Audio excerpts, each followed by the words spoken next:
Welcome everyone to this Zoom meeting about the next German elections. Certainly an exciting topic which could fill many conferences. My name is Detmar Döring. I'm head of the Prague office of the German Friedrich Naumann Foundation, a German institution for civic education with a liberal policy background. And we do in the Czech Republic often collaborate with the Institute for Politics and Society, which is the actual host of this meeting. And so I would give the word to Shaka Prat. Thank you very much. Good afternoon, distinguished guests, dear ladies and gentlemen. It's with great pleasure that I welcome you to this debate on what we can expect from the next German elections. My name is Šárka Prát, and on behalf of the Institute for Politics and Society, I would like to warmly welcome you all. This debate is hosted by the Institute for Politics and Society, but together with the Friedrich Naumann Foundation. And this debate aims to bring together experts on German and European politics to discuss the upcoming German elections and the effects of its potential outcomes. And we will explore questions relating not only to the possible domestic changes, but also to the greater role these changes will play on international issues. After 4 terms and 16 years as Chancellor, Angela Merkel has stated that she will be standing down and will not seek re-election for a 5th term.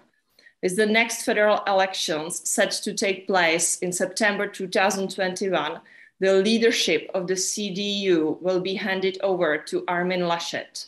Considering this change in leadership, along with the criticism of the CDU's handling of the pandemic, other parties are seeing a chance to increase their number of seats in the Bundestag and possibly even decide the next chancellor.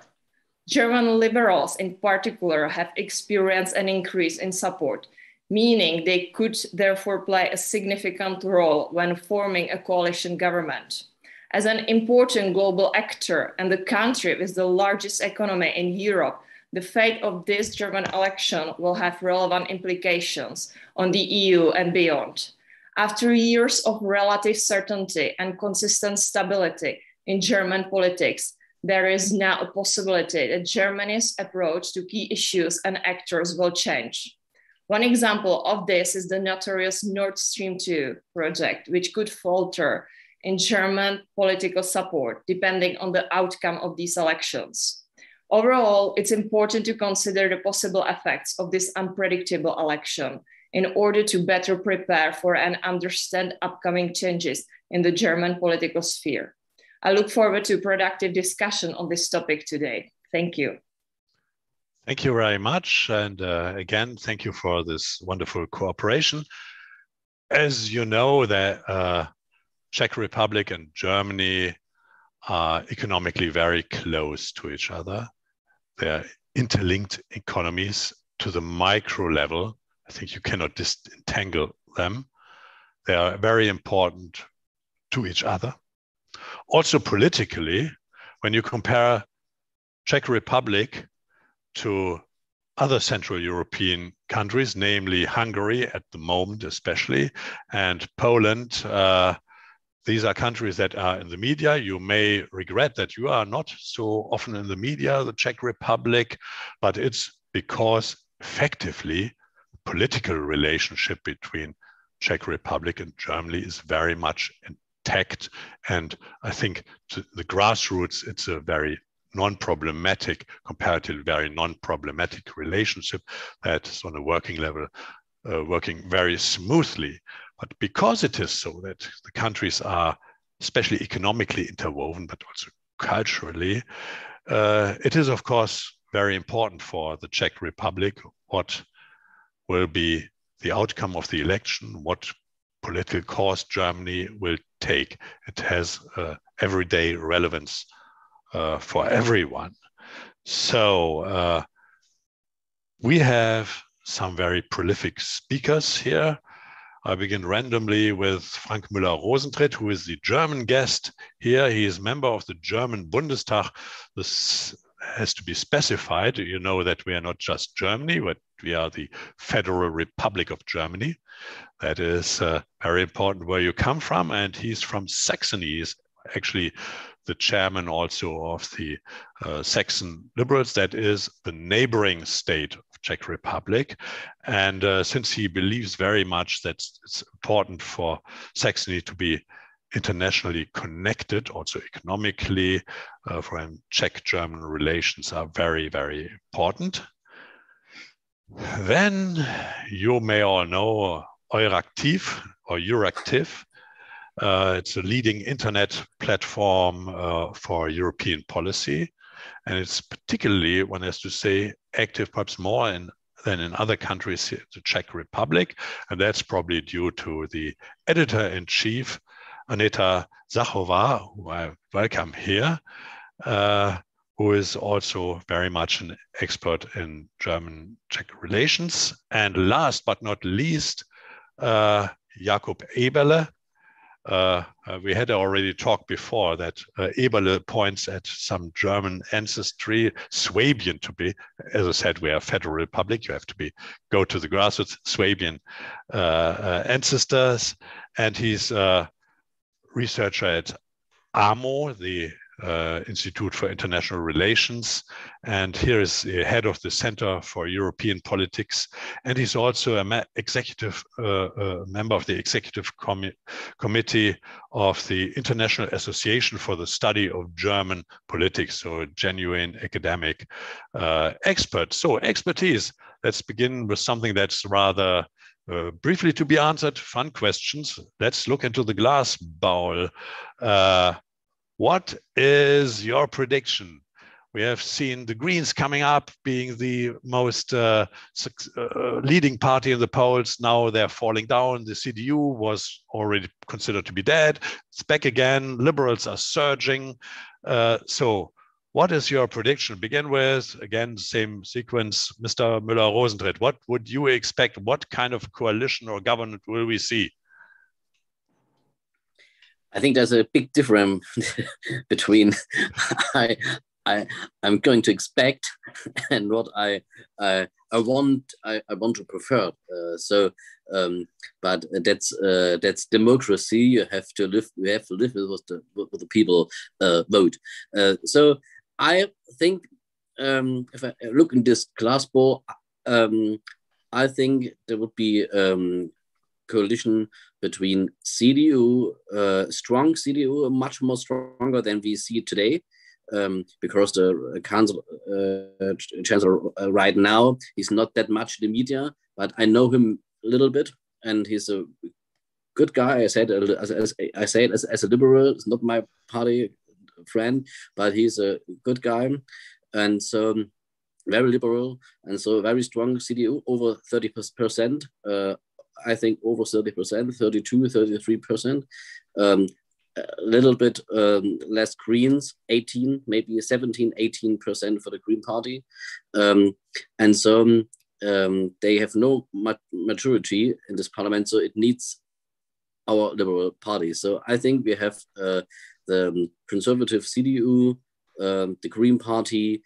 You cannot compare the Green Party in Germany with the Green Party in Czech, and our Liberal Party. I think this would be the next government, or German coalition like CDU, Social Democrats, and Liberal.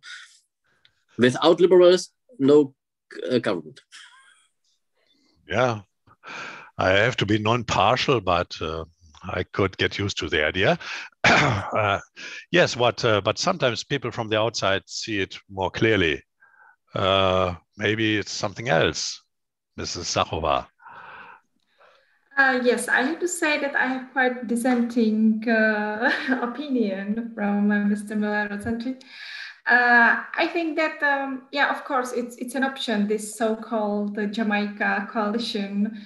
I really like these journalistic names for the German coalition, Jamaica, according to the colors that are representing the political parties. But I have to say that instead of Jamaica, I see more probable the coalition of Kenya. It means conservative, CDU, CCU, Social Democrats, and Greens. I think that's quite. I think it's option that can become a reality quite soon, but we will see what will happen in next month, because as was already mentioned, the situation is quite dynamic, especially in the past month, because in the start of May, Greens were the winners of the opinion polls, and now suddenly we see that they are losing a bit. And the reason is nothing very, very huge. We only saw some kind of scandals and causes related to some opinions delivered from Green MEPs, from Green members of the parliament regarding Ukraine, for example, or some kind of issues related to some payments, and that was enough to lose almost 5% in opinion polls. So we will see what will happen in September. I also have to have one, I hope, important remark that here in comparison with Czech Republic, here in Czech Republic, we expect that there will be some, because we also have elections in autumn, in September, and we are expecting some, let's say, external influence in our elections, especially coming from the hybrid, from the cyber world. Because we have to say that in Europe or in whole world, there are powers that don't want changes in the government. So for the Greens, it will be more and more challenging to enter the government, because, as I said, for some big powers, it is not very welcome, such an issue. The same we can see here in the Czech Republic. So I'm really, really curious about the results. And as I say, I'm guessing that it will be the Kenya coalition. Okay, Jamaica, Kenya we have here. And we also have another guest here on the panel, whom I like to welcome. Tomáš Kafka. I mean, he actually doesn't need any introduction, but I cannot restrain myself. He's ambassador of the Czech Republic in Germany. And personally, when I heard that he was becoming ambassador, I said, Czechs can't get a better one. He's a veteran of German-Czech relations. He was a long time head of the Czech-German Future Fund. The only thing that I regretted, now he can explain Czech-German relations to the Germans in Berlin, but he's missing here in Czech Republic because he cannot explain it to the Czechs. The solution is not an easy one. We need more Tomáš Kafkas. So thank you for joining in. We were just the first question round looking for the glass bowl, who is going to become, who is running the next government, what will the next government coalition look like. And I think the next on the list, I will simply continue here, is after we had Jamaica and Kenya, which flag do you wave, Mr. Eberle?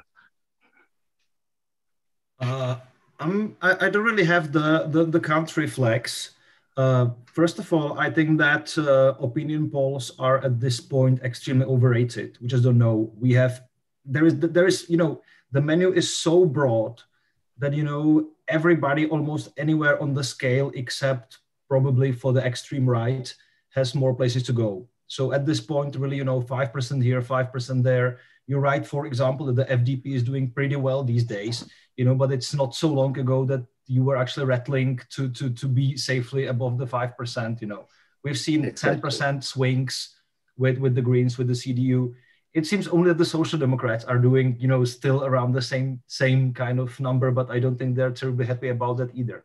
So I think, you know, opinion polls don't tell us necessarily that much, especially when what we're seeing is a continuing Netherlandization of German politics. So more parties with more niche clienteles. So I don't think that tells us terribly much. I think what we are going to see is a coalition across the center. So there's probably not going to be left-wing or right-wing coalitions because it's not going to be enough. I mean, AFD is not an option for a right-wing coalition, not even in Thuringia, in a silent coalition.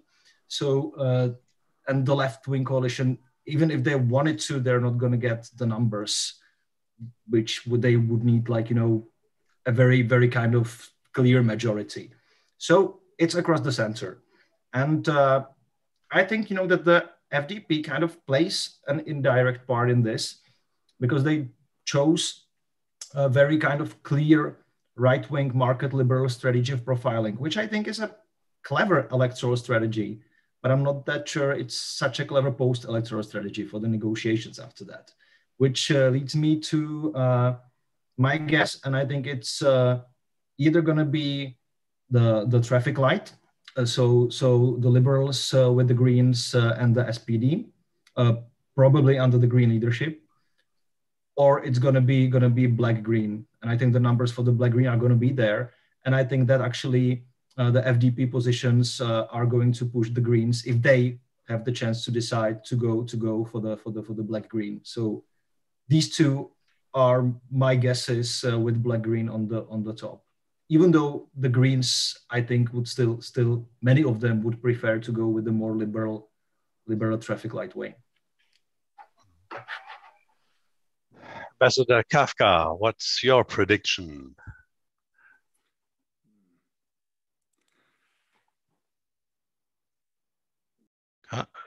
No, I can't hear you. You haven't switched on your microphone. Is it okay now? Yeah, it's okay. No. Okay, fantastic. So once again, many thanks for the very kind introduction, but I don't want to steal time from our debate. Therefore, I will jump on the topic straightforwardly. So I guess what Jakub Eberle said, I do agree completely that the spectrum of choices or of possible coalitions is narrowing down so to just two relevant options. It's either traffic light or black and green. And as I do see rather a sort of fear of experiments, because it's perhaps right now materializing that there is a difference between liking the Greens and voting for the Greens. And the people somehow may, over a long period of time, see the Greens as a very important component of lifestyle, but somehow to entrust them and to expect that the Greens perhaps will be given opportunity to fulfill their promises. It's perhaps for a relatively big chunk of the German society not that attractive. So in this respect, I guess if I would materialize my guess as potential figures, so then I see CDU-CSU around 28 percentage points and the Greens around 22 percentage points. And it will be enough so for building the coalition. Of course, being hosted by FDP close Stiftung, I have to be cautious and not to say so what FDP has to do or not. But I guess after we were given the opportunity to speak with Mr. Lambsdorff after the party congress, he was quite clear on having red lines and that raising taxes belong somehow to one of no-go zones. And I would say it is to be understood as a clear rejection of traffic light coalition, because two parties would have to make significant concessions in favor of FDP, and it will be a killer for the Greens. So in this respect, I see rather the prospect of a green or black-green coalition as more likely. Perhaps everybody will be complaining after the election, so that Germany is obviously not that into experiments and that it's relatively boring.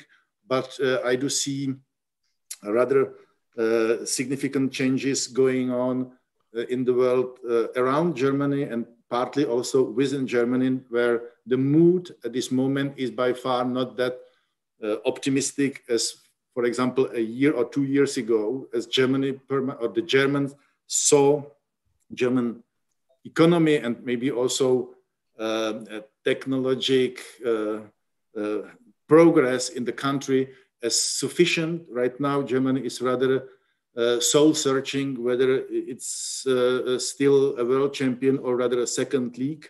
And in this respect, the German political scene, it's my guess, would rather consume a lot of time by dealing with itself than by trying to come up with a model for the rest of the world. Thank you very much indeed. In September, we can look back to a quite long chancellorship of Angela Merkel. With many surprises, she has certainly changed Germany, partly Europe as well. There were many things that were unexpected from a Christian Democratic-led government. I think the way they resolved the Euro crisis, the exit out of nuclear energy, the energy sector reform, and I think in Czech Republic it was particularly felt the handling of the refugee crisis, where there were some dissonances politically. So she has moved Germany in some direction. Will we see after the election somehow a continuation, stability? We will proceed this, perhaps a reversal. I mean, there are voices, I think, even within the Christian Democrats who said that might have been gone too far into a green left direction, or will we simply go forward with something else, have a totally different reform agenda? So what will remain of the Merkel years? We should, because we have only a little bit more than an hour or so, be brief, and I think I changed the sequence now. Mrs. Zachova. Yes, thank you for the question. I have to say that I think that we will have some kind of progressive continuation of the current state. I think it stems from the election of CDU leader, because Armin Laschet has already hinted that he would like to continue in Angela Merkel's steps. So I think that's kind of strong to continue, as I said in the beginning. However, it's probably that the Greens will enter the governing coalition, and we can hear from Greens that they want to bring change, that they want to be more progressive, especially in the matters of foreign policy. So I think that we will see some changes, for example, in foreign policy, for example, CDU will be forced to be somehow more active in terms of German-Russia relations. I think that's quite probable. The same goes for the European policy, because till now Germany was kind of a stable, strong pillar in the European integration, and with Greens as a new wave, with Greens who are presenting new ideas, new opportunities, whose priorities are also a bit different from the, let's say, tradition parties. It will, of course, bring some kind of blow to German European policy. But also it's important to mention that even Greens, as far as I can observe what they are doing and saying in past weeks and months, I think they are slightly joining the mainstream as well, that they are not so progressive and so green as they have been years before, that they are somehow preparing themselves to be a part of the new, a bit more progressive, but still the mainstream, and to continue with what Angela Merkel has built so far, and to maybe push it more forward in the topics like foreign policy and the green agenda. Mr. Eberle. Yeah, thank you. I think that, if we look at the three parties that officially ran for the chancellery, you see that all of them have gone for the supposedly safe and centrist option, right? That tells us something about what they want to be doing, right? Imagine how much more fun it would be if we had Friedrich Merz, somebody, along the lines of Kevin Kühnert and Robert Habeck running for chancellor. I mean, I, as an observer, would very much enjoy that competition much more than, what we see right now. So I think that the parameters of these three parties, which, by the way, I would say are guardians of the mainstream. I mean, the Greens have been mainstream for so many years and decades. I don't understand this debate about, with Baerbock and Habeck, they became more mainstream. I mean, they became mainstream with Fischer, in the mid 1990s, and with those people, and with the then Fundis leaving. And then we only have, obviously there are different mainstream than for example, obviously the FDP, whom I actually would see less mainstream right now than the Greens. My reading would be the three parties. And if you look, for example, at the opinions of party voters and affiliates, you see that it's always the CDU, the Greens, and the SPD are very close to each other. Then you have a little further away, you see the kind of democratic left alternatives with the Linke, and the democratic right as in the FDP, and then obviously AfD being somewhere elsewhere. So I think that there's going to be a lot of continuity. At the same time, I would not necessarily say that Merkel directed Germany towards somewhere. She kind of steered the ship through the currents, right? But, I would not see really a direction go in that this is the Germany she wanted, and then she got there, right? She was more kind of holding against the current. So very, very reactively, as I would see that. I would not agree with Annette on foreign policy. I don't think it plays an important part. I don't see major changes. I think that, yes, rhetorically on Russia, perhaps, rhetorically on human rights, not terribly much on substance. But where I would agree, and where I think we can actually see more direction, is Europe, because at least the three parties with the official candidate, the leaders and their agendas are, at least in terms of rhetorics, but also in terms of kind of personalities, much more kind of pro-European in the kind of Helmut Kohl fashion than Angela Merkel has ever been. Thank you. Mr. Muller-Rosentritt, what's a liberal point of view? The question was what will remain from Angela Merkel. Oh? Yeah, it was. Yes, I think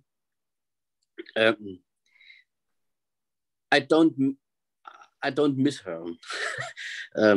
I say we can be very lucky that we have a scientist in lead in Germany instead as populists like Trump or Boris Johnson or so. So it's very good that we have scientists in lead. But she brings the CDU in, let me say, she substitute the SPD through CDU. So never before CDU was so close to SPD, so social democratic. In some points, she is greener than green. Do you think about in the 70, 80 years, how many people from the very left wing in the Green Party go on the street for cancel nuclear power. So who canceled nuclear power? CDU. So they they do 100% what the Green want to do, kill nuclear power.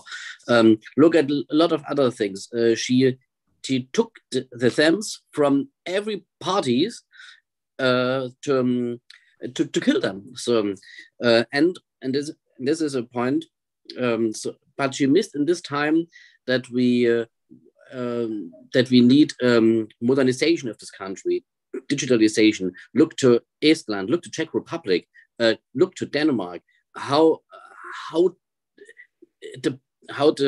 the government, e-government works. In Germany, we have Faxgeräte. So here, nothing works with email.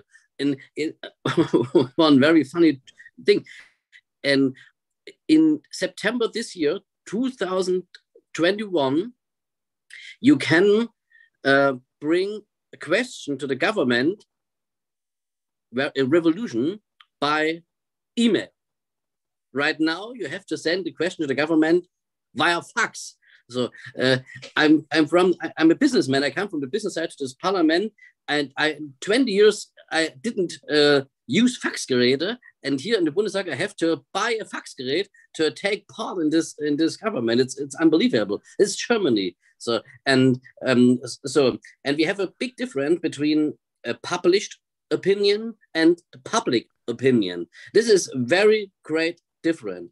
We have a lot of publishers, journalists. They celebrate the Green Party, and they write the Green parties into the Chancellor. But the public opinion is not published opinion, and now we see that the polls goes in the direction of public opinion, and this is why Greens comes 10% down right now, and CDU comes 10% up, and I think CDU will grow more because there are a lot of people they want stable. So published versus public opinion. Then I want to say something to SPD. The SPD said Saskia Esken, party leader in Germany, said she don't want to become member of the next government. So she said no. So there is no chance for the traffic light. And so if we have the chance between the conservative party like CDU, CSU, and then two left parties, SPD and more left Green Party, then or a conservative party like CDU, CSU, a mid party like Liberal, and the left party Green, I think we have more chance to come together with the center coalition. And traffic light, I think with a Liberal party, we have to vote for a Green Chancellor. I think I would not vote for a Green Chancellor. No way. I think there is no chance for this coalition. But what's arraigned from Angela Merkel, I think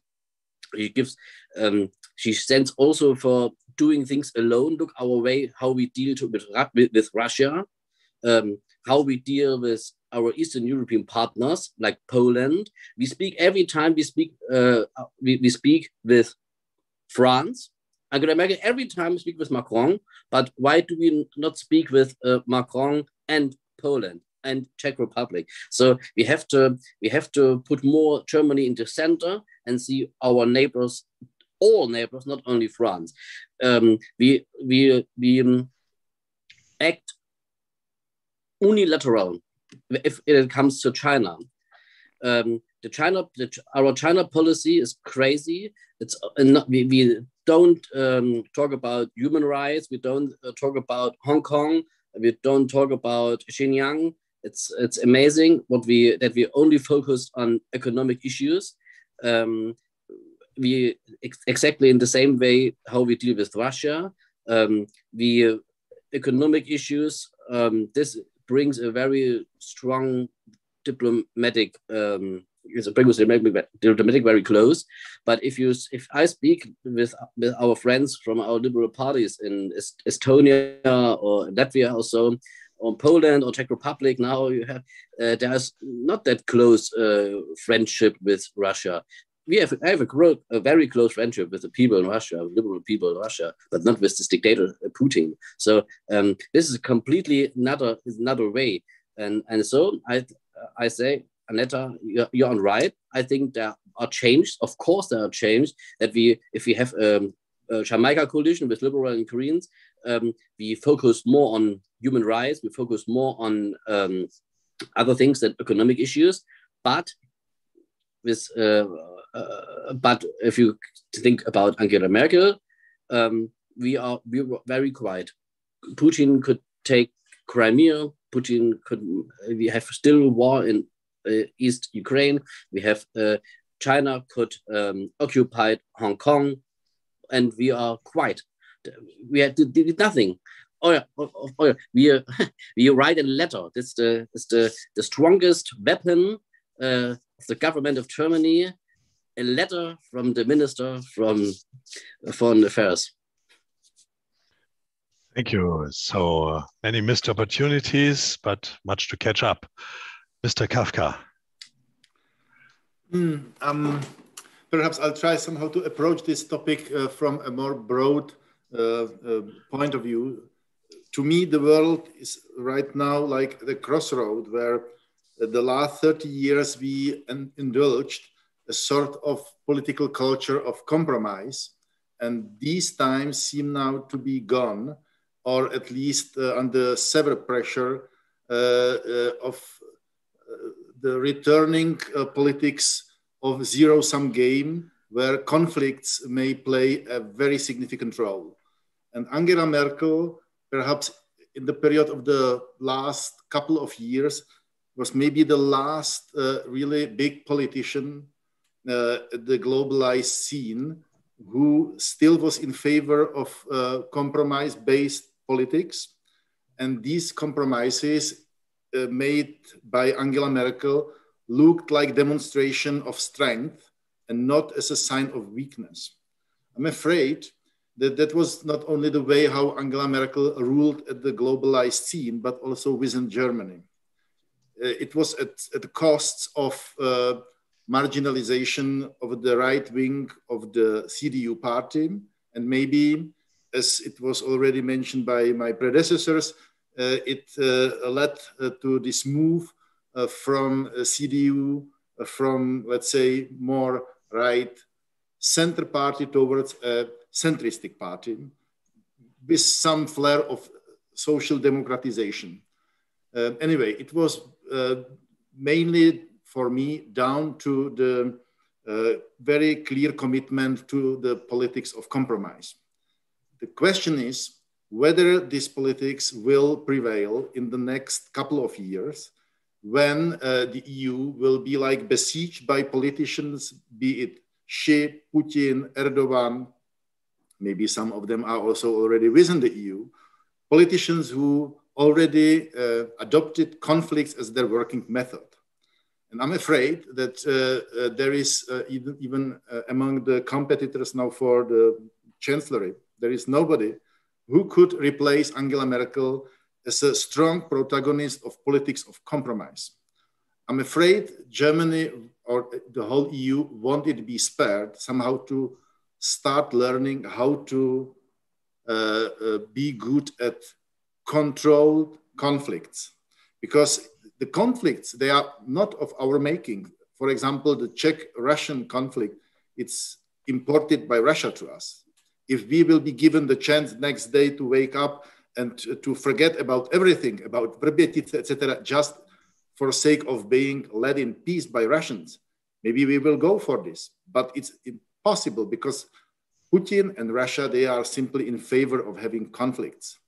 That's something so what make also their political strategy and their political weight much more significant. So in this respect, within the EU, we will have somehow to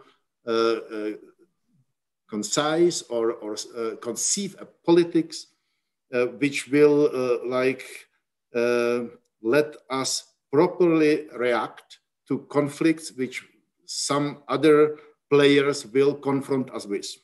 And Armin Laschet, he is, of course, somebody who is claiming so to keep on marching in steps of Angela Merkel, but he, I'm sorry, but he is lacking in the authority of Angela Merkel.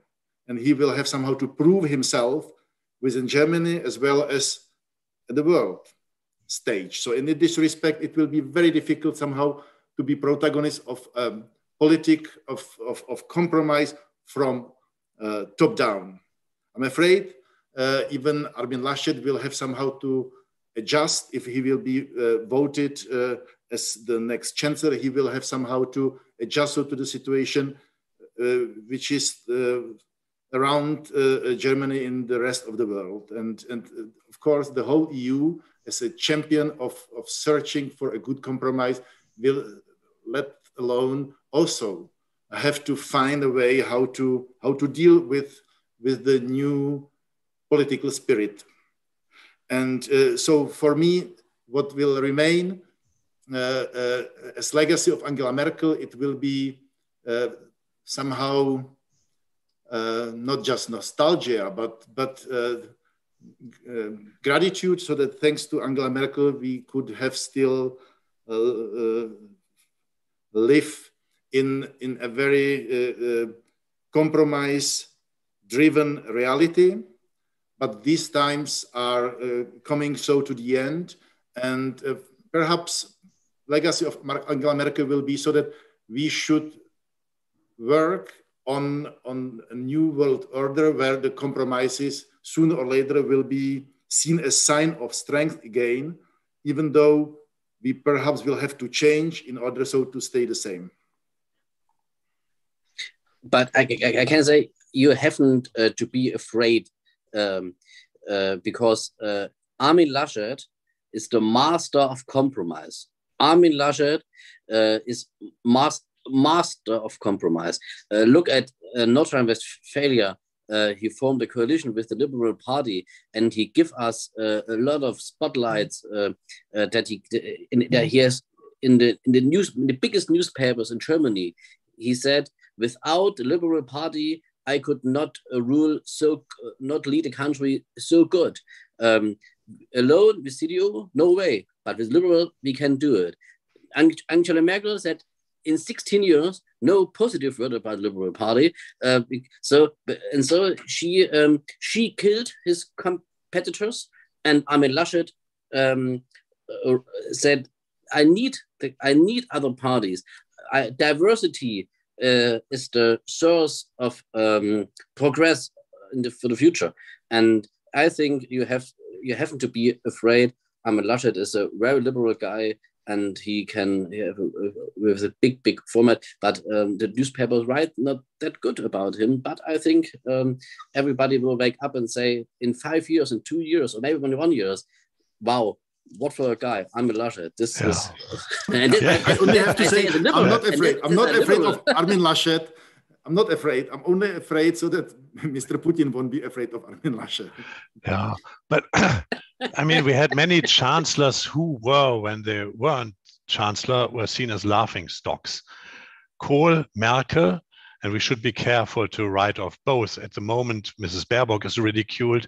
Then before that, Mr. Laschet was ridiculed. Or so. At the end, we never know. We never know. Angela Merkel was the little girl. Remember, the little girl in Kohl's cabinet. Okay, I think nobody would say this today. So we will see, but the future is not ours to know. Yes, so we're coming to some, we have mentioned some of the topics. I mean, Germany sometimes was a challenge to Central Europe. Think of the refugee crisis, was something that most governments in Central Europe did not agree. We mentioned already Nord Stream, which is a problem to the Poles. On the other hand, Central Europe also had caused some problems. Some very neo-authoritarian governments are in charge now. And then we have the question, what role does Germany play towards Russia and China? because that's a never-ending story. Germany discussing, do we take an active role as a powerful player, or are we the moral power who says, no, we don't, we only like soft power to play with? We haven't found our role, but what would you expect? How should or how would Germany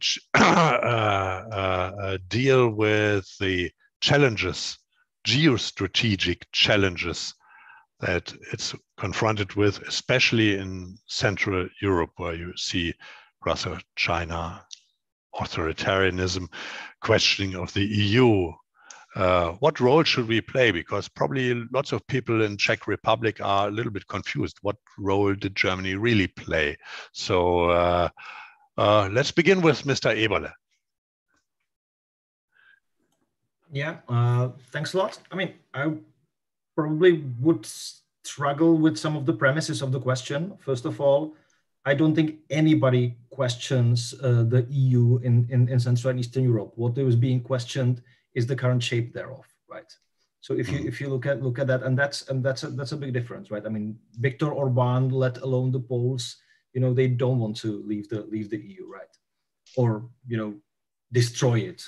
So I would see that as one of the things. The other thing is, I mean, yes, there is this perpetual debate about Germany. Oh, are we going to, step up and act like a real actor, just talk morality? But if you look beyond that, I think that Germany is doing both and has been doing both for quite a long time. I mean, we're talking about Germany being soft on Russia, but would you imagine 10 years ago that Germany would send its troops to the Baltics and even lead the rotating troops in there? Probably not, right? Now there is the talk about German ships being sent to the Indo-Pacific, right? Probably you would not talk about that. So I think there are incremental changes going on, and that this kind of slow incremental change is happening, right? So for the time being, I see Nord Stream 2 probably being, rather an exception than the kind of norm of, for example, Russia's policy to Germany's policies towards Russia.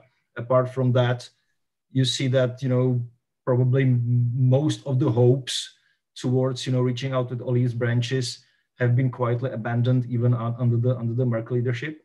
So I imagine Germany kind of trying to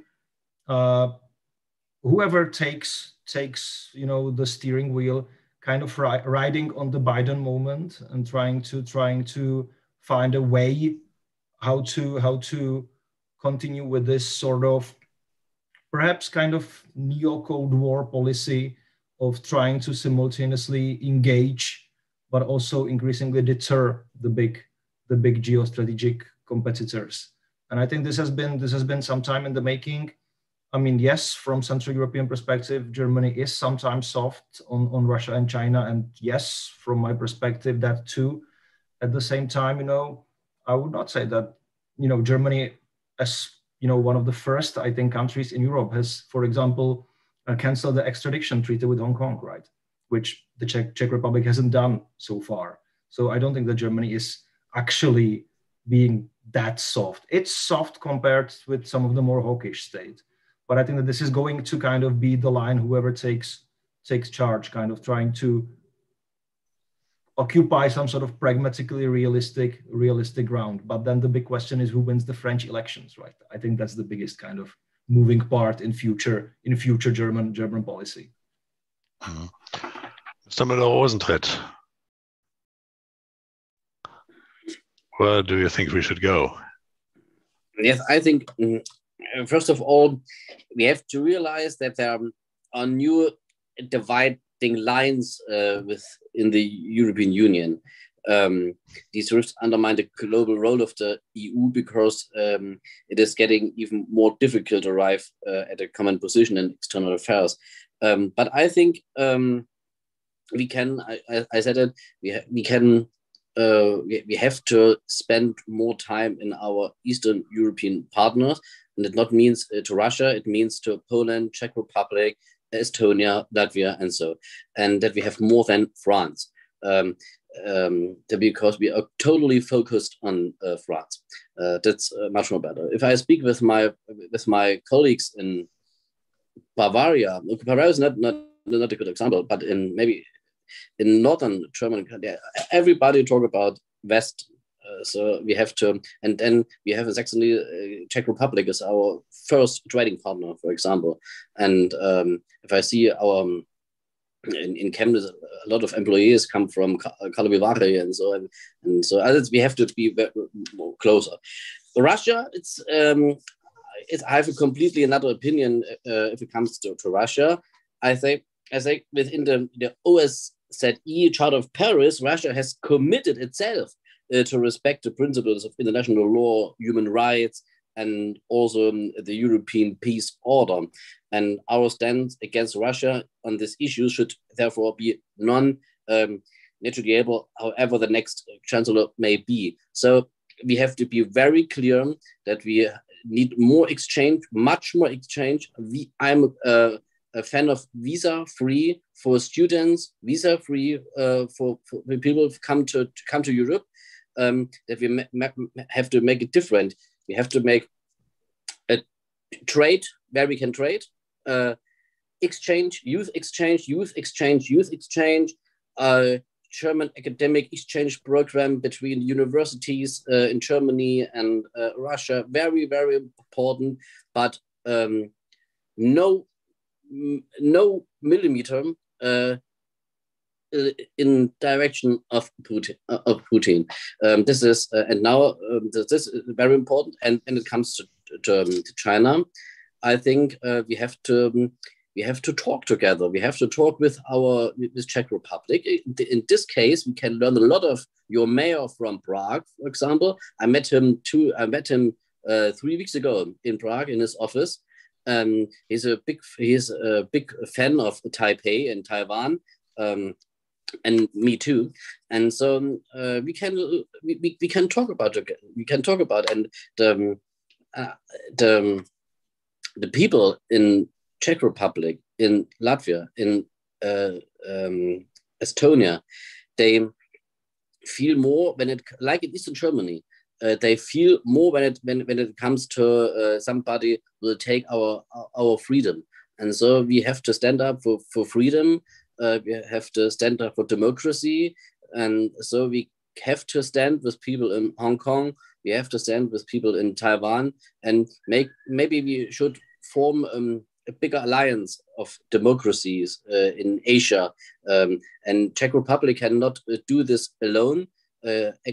Germany cannot do this alone because both our countries are too not so big. So we can only do it as the European Union, and so we cannot accept that China bombed in this European Union, and make a cleavage between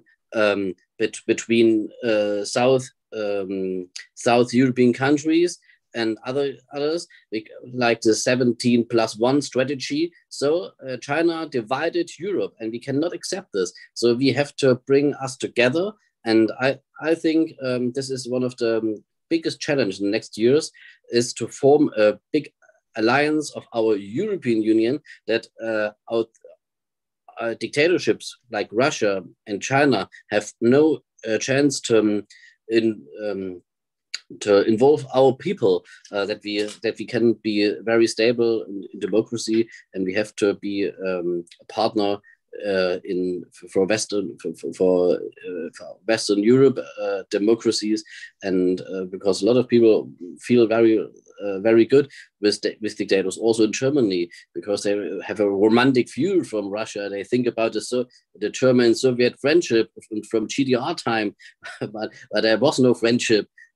But now I think we have to be very clear, and we should more discuss with Czech Republic. And right now, is it Germany fly to Peking 14 times, and Angela Merkel visit 14 times Peking, 3 times India, 4 times Japan, and the people in this region I'm responsible for Asia and our party crew. And the people in this region, they look very, very exactly what we do. And they say, okay, if that doesn't matter if we want to become a democracy, that's bring us not a closer diplomatic with Germany. No, we have only economic strength is important. If you're a big economic partner, then you have a very close friendship, a diplomatic friendship with Germany. If not, no. And we want to, as liberal, exactly the opposite way. We want to make firework of the diplomacy in India and Japan, and together with other European countries like Czech Republic. Okay, we're running almost out of time, and we still have two speakers about this question. So be concise, Mrs. Zahova. Yes, of course, I will be very, very quick. I will follow up on what my previous speaker said.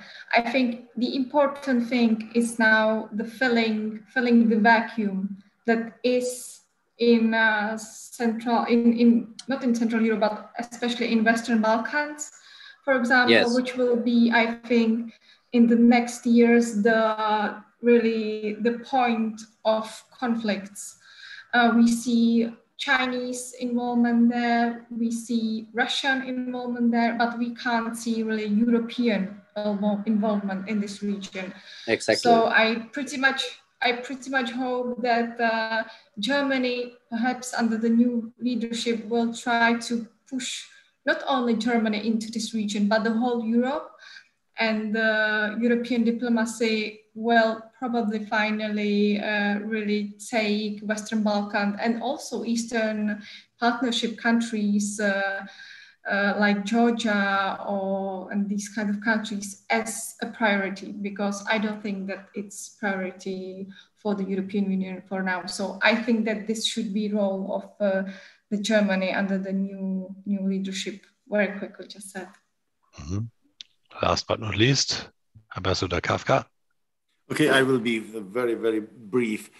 I can only hope that Germany will be curious and open-minded enough so to invite also the Central European countries as a partners in a kind of caucus where the new EU strategy will be coined, and then our countries like Czech Republic, Poland, etc., will be sensitive, inspiring, and realistic enough to have something to say.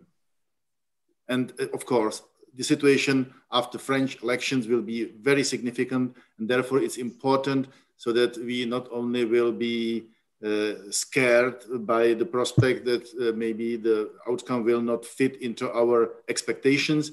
We need somehow to be ready to eventually help Germany so with the future of European political strategies. If France won't be so, let's say, strong and ready to keep on playing the significant role as we are used to have it. We're coming to the end. I still had noted down a lot of questions. Perhaps there's a question from the audience. You can do this via chat function. Yes, it might be a decisive election and decisive times. We don't know what will be coming out, but there will be certainly real big challenges for German policy making, both internal and external. We have outlined some problems of it, where I think if I have to distill something out of this discussion, would say that in foreign policy, one would like to see a little bit of stronger German role and a better understanding of Central Europe, and less focus on China and giving in to Russia, despite the fact that sometimes the image of Germany is worse than what it actually does. There's still some space for development. We might see, but we weren't quite clear whether we will see a break with Angela Merkel's policy style or something more innovative. We all probably know she played a historical role that we cannot deny. I agree with Mr. Muller-Rosentritt. I was sometimes also very skeptical about several things, but we have to acknowledge that she was, in a way, a very, very strong leader, and at some stage a very respected one.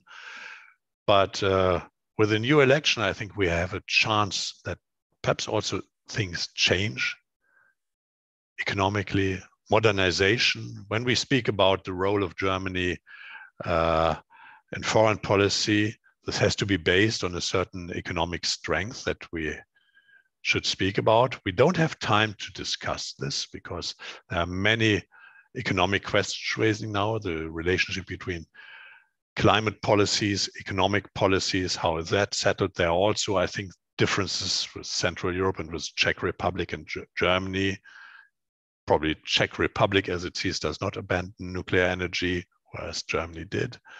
So it will be exciting. I hope that the people who have joined us found some inspiration, some food for thought. What would happen? Raise awareness for the questions in charge. I only can thank you, the speakers, the panelists. I think you did a great job. Thank you very much. I think this was a very fertile discussion. Thank you to the IPPS who has organized this event, and thank you to the people we in other times would have seen in front of us, sitting in front of us in chairs, but we don't see them at the moment. The audience who has been listening, and I hope that you enjoyed this panel. So thank you very much, and well, have a nice evening.